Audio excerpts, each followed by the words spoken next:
नमस्कार दोस्तों, आप सबका स्वागत।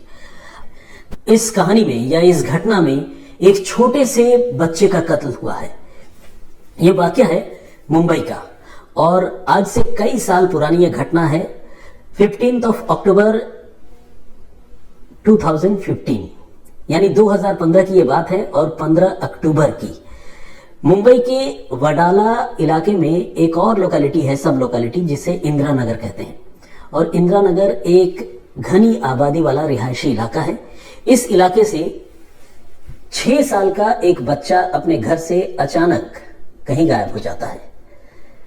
दोपहर तक उस बच्चे को आस पड़ोस के लोग और घर वाले घर के बाहर खेलता हुआ देखते हैं, लेकिन शाम को जब सारे बच्चे घर लौट आते हैं और एक तरह से दिन ढल जाता है, उस वक्त ये बच्चा घर नहीं लौटता।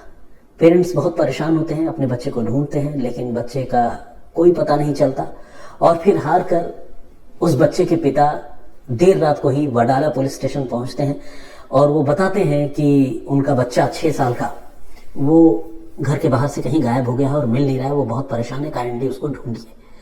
पुलिस इस सिलसिले में पहले मिसिंग पर्सन्स रिपोर्ट जो है यानी गुमशुदगी की रिपोर्ट दर्ज करती है और फिर इस मामले की छानबीन शुरू कर देती है। मामला बच्चे की गुमशुदगी का है तो जाहिर है बहुत गंभीर मामला है और बाद में पुलिस इस सिलसिले में किडनैपिंग का केस भी रजिस्टर करती है और इस मामले की जांच पुलिस आगे बढ़ाती है।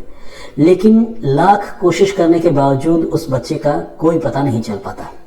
इधर घर वाले लगातार, ऐसा तो है नहीं कि पुलिस को बताकर वो निश्चिंत हो जाएंगे, उनका बच्चा गुम हुआ है, तो घर वाले लगातार अपने बेटे को ढूंढते हैं। कभी अस्पतालों के चक्कर लगाते हैं, कभी किसी शेल्टर होम में जाते हैं, कभी किसी अनाथालय में जाकर, जहां जिसे कहते हैं ना कि जहां ऐसे बच्चे जिनके माता पिता नहीं है या फिर जिनका कोई घर नहीं है, उस तरह के बच्चों के होम में जाकर वो अपने बच्चे को ढूंढने की कोशिश करते हैं कि कहीं अगर उनका बच्चा कहीं खो गया हो और किसी ने अगर किसी शेल्टर होम तक बच्चे को पहुंचा दिया हो तो शायद वहां से मिल जाए। तो हर कोशिश, हर एफर्ट के पीछे जो है उनकी उम्मीद छुपी हुई होती है और हर रोज ये एफर्ट करने के बावजूद वो निराश होकर घर लौट आते हैं। और इस तरह तकरीबन 2 महीने का वक्त गुजर जाता है और 2 महीने के बाद अचानक कुछ ऐसा होता है कि 6 साल के मासूम बच्चे की गुमशुदगी का ये मामला किडनैपिंग और मर्डर के केस में कन्वर्ट हो जाता है। होता यूं है कि 23 दिसंबर 2015 को यानी 23 दिसंबर 2015 इस तारीख को वडाला इलाके में ही एक इलेक्ट्रिसिटी का इंस्टॉलेशन है, जहां से पावर सप्लाई वडाला और सेवारी कोलीवाला इलाके में होती है। उस जगह पर केबल में कोई फॉल्ट आ जाता है, यानी बिजली के तार में कोई दिक्कत आ जाती है। और जब वो दिक्कत आती है तो इलेक्ट्रिसिटी डिपार्टमेंट के कुछ टेक्नीशियन उस चीज को ठीक करने और इलेक्ट्रिसिटी सप्लाई रिस्टोर करने के इरादे से वहां वो जो सब स्टेशन है जहां से इलेक्ट्रिसिटी सप्लाई होती है उस जगह पर वो पहुंचते हैं। ये एक डेजर्टेड इलाका है, यानी थोड़ी सुनसान जगह है जहां पर आमतौर पर लोग आते जाते नहीं है और आबादी से थोड़ी हटकर है ये जगह।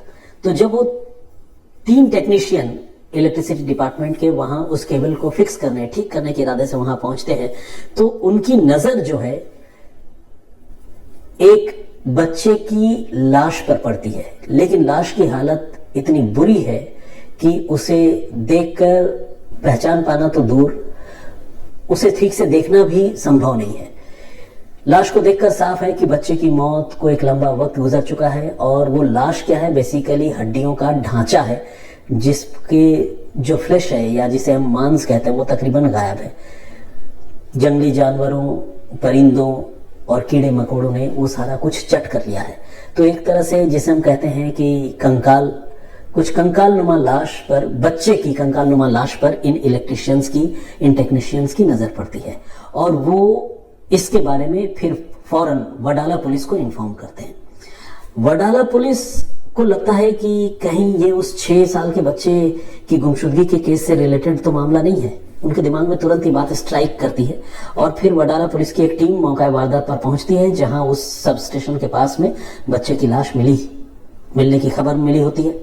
और जब पुलिस वहां जाती है तो देखती है कि वाकई तकरीबन उतने ही साइज का और उसी एज ग्रुप का कोई डेड बॉडी का स्केलेटन वहां पर पड़ा हुआ है, ऐसा पुलिस नोटिस करती है।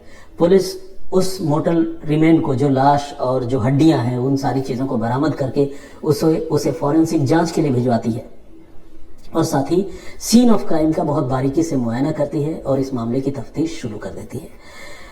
तफ्तीश शुरू करने से पहले पुलिस जो है उस बच्चे के घर वालों को खबर देती है और ये बताती है कि आप एक बार प्लीज मौका वारदात पर आइए, हमें एक बच्चे की लाश मिली है, कंकाल नुमा लाश, और चूंकि आपके घर का बच्चा तकरीबन 2 महीने से गायब है, तो एक बार आकर आप देखिए कि कहीं ऐसा तो नहीं कि ये बच्चा आप ही का हो, मतलब लाश आप ही के घर की बच्चे की हो। घर वाले जो है दौड़ते भागते हुए वहां पहुंचते हैं और वहां आने के बाद फिर वो देखते हैं कि वाकई ये लाश उन्हीं के बच्चे की है। उसकी वजह यह है कि लाश को देखकर तो खैर पहचान पाना बड़ा मुश्किल है, लेकिन जो कपड़े वहां मौके पर पड़े हुए थे उन कपड़ों से घर वाले पहचान लेते हैं कि ये उन्हीं के बच्चे की लाश है। उन पर तो बिजली गिर जाती है, जो उम्मीद का दिया उनके मन में टिमटिमा रहा होता है वो भी एक झटके में बुझ जाता है। बहुत वो निराश हो जाते हैं, रोने लगते हैं। पुलिस वाले किसी तरह से उन्हें हौसला देते हैं, घर भेजते हैं और कहते हैं कि वो इस मामले की तफ्तीश करेंगे और गुनहगारों को जरूर सजा दिलवाएंगे। घर वाले हालांकि नाउम्मीद वापस जाते हैं और उनके पास करने के लिए कुछ बचा भी नहीं है। पोस्टमार्टम होता है। पोस्टमार्टम होने पर एक बात यह भी साफ होती है कि उस बच्चे की हत्या से पहले उसके साथ सेक्सुअल असल्ट या सेक्सुअल अब्यूज किया गया था, यानी उस बच्चे को जिस्मानी तौर पर उसका एक्सप्लॉयटेशन या शोषण जिसे हम कहते हैं, शारीरिक शोषण उस बच्चे का किया गया था, 6 साल के लड़के का। ये बात भी पोस्टमार्टम में साफ हो जाती है। तो कत्ल की बात भी साफ हो जाती है और जिस तरह से सेक्सुअल असल्ट वाली बात सामने आती है उससे कत्ल का मोटिव भी साफ हो जाता है। पोस्टमार्टम करने वाले डॉक्टर बताते हैं कि मौत की वजह मोस्ट प्रोबेबली स्ट्रैंगुलेशन यानी गला घोंटा जाना है।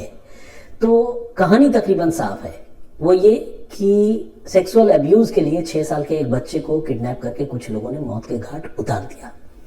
लेकिन वो कौन लोग थे जिन्होंने इस बच्चे के साथ ऐसी घटना को अंजाम दिया, वो अब तक पकड़े नहीं गए। कैसे पकड़े जाएंगे, ये अपने आप में बहुत बड़ा चैलेंज था जिसे पुलिस को सुलझाना था।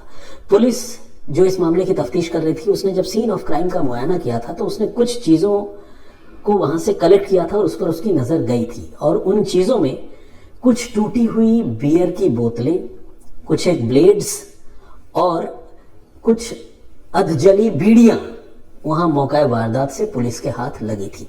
और इन चीजों को केस प्रॉपर्टी समझते हुए और एविडेंस समझते हुए पुलिस ने वहां से कलेक्ट कर लिया था। इन चीजों के अलावा और कोई ऐसा चश्मदीद नहीं था, कोई ऐसा दूसरा सुराग नहीं था कि पुलिस इस मामले के कातिलों तक पहुंच पाती, क्योंकि कोई सीसीटीवी फुटेज भी इस तरह का नहीं था। पिछले 2 महीनों में जब तक ये लाश नहीं मिली थी और जब तक वो मामला गुमशुदगी का लग रहा था, उन 2 महीनों में पुलिस ने एक फुटेज उसके घर के आसपास की सारी खंगाली थी, लेकिन पुलिस को उसमें कोई हेडवे, कोई लीड नहीं मिली थी।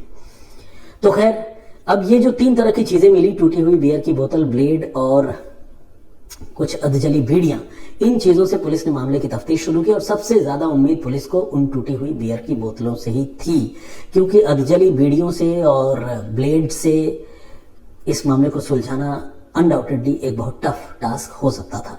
तो खैर, बियर की बोतल पर जो लेबल लगे हुए थे और जो बैच नंबर होता है, वो सारी चीजें पुलिस ने देखी, कलेक्ट की और उसके बाद उस बैच नंबर की बोतल किस दुकान से बेची गई ये पता करने के लिए पुलिस ने सबसे पहले आसपास के इलाके में जो बियर के होलसेल व्यापारी हैं, थोक विक्रेता हैं, उन्हें पुलिस ने ढूंढा, उनके बारे में पता किया और इस कोशिश में पुलिस को वडाला इलाके में ही बियर के एक होलसेल व्यापारी के बारे में पता चला।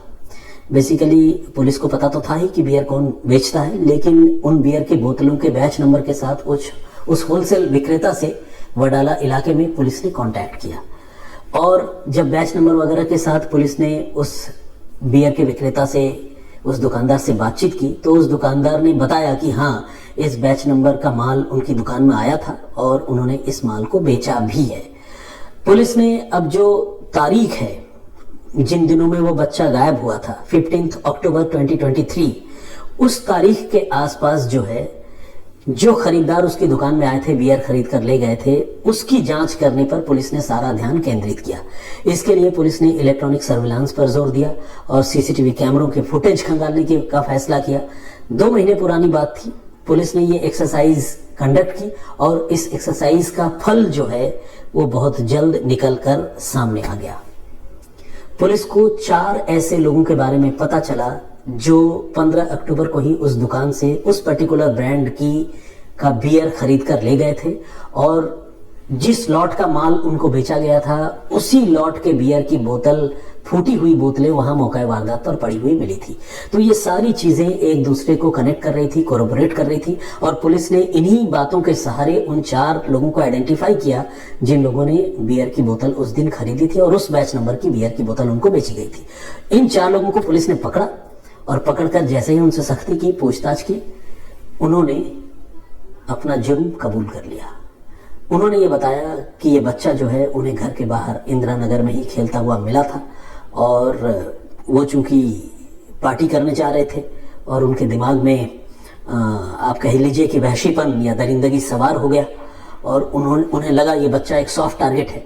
इस बच्चे को उन्होंने अगवा किया। अगवा करने के बाद उसको लेकर गए उसी सुनसान जगह पर, इलेक्ट्रिक सब स्टेशन के पास, और वहां पर ले जाकर उस बच्चे को पहले उन्होंने सेक्सुअली अब्यूज किया और फिर चूंकि वो चीख रहा था, विरोध कर रहा था, तो फिर उस बच्चे की उन लोगों ने गला घोंटकर हत्या कर दी।